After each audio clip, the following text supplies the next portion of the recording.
how can we, the United States and the West, avoid Armageddon? Well, that's the question that should be on everyone's mind in Washington, and sadly, it seldom comes up.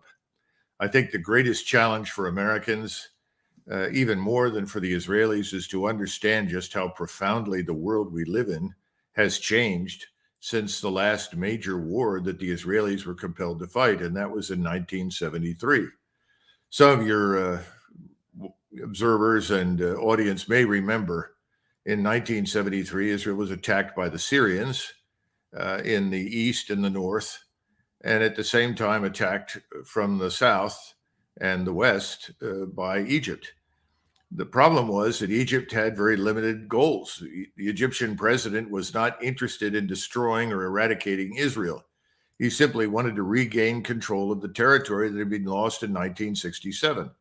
So he moved across the canal, set up a defense, and that was as far as he went.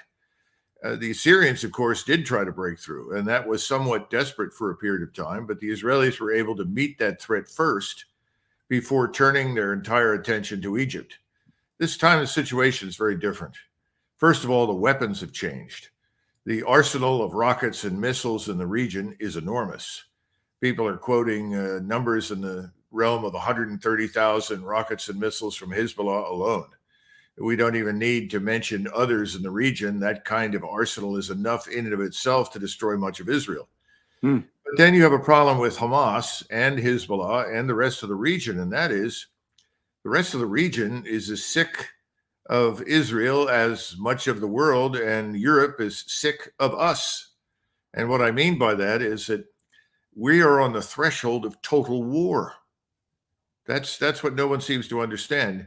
If the Israelis march into Gaza, which I think would be a very unrewarding exercise for them, but nevertheless, they seem determined to do it. If they do, they will not only lose soldiers, they will fail to root out the thousands of Hamas fighters that are there. They'll get some, but they won't get them all. They will not improve their position at all with the people of Hamas or the people living on the so-called West Bank. And the rest of the region is prepared to go to war. You have to stop and think about it. It's not just Iran. In fact, Iran has militias that can attack us, anyone who works with us in Iraq and Syria. That's one part of the problem. The Iranians are not going to try to lob theater ballistic missiles at Israel because the Israelis have said they would use a nuclear weapon. But Turkey is different. And the Turks have an unhappy record with the Israelis. Just a few years ago, they tried to deliver humanitarian aid to Gaza. The Israelis boarded their ship, killed some of their citizens, and turned back the aid.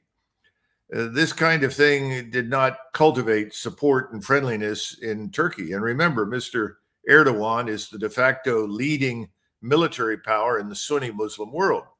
Finally, you have the Pakistanis who are very close to the Turks and have made it abundantly clear that the Turks will receive nuclear warheads and other capabilities from them if they need them in order to deter the Israelis from using a nuclear weapon. And finally, the Turks have the largest air forces and armies in the region. The Turks can put 2 million men in the field in the space of a little over a month. And the Turks are ferocious fighters.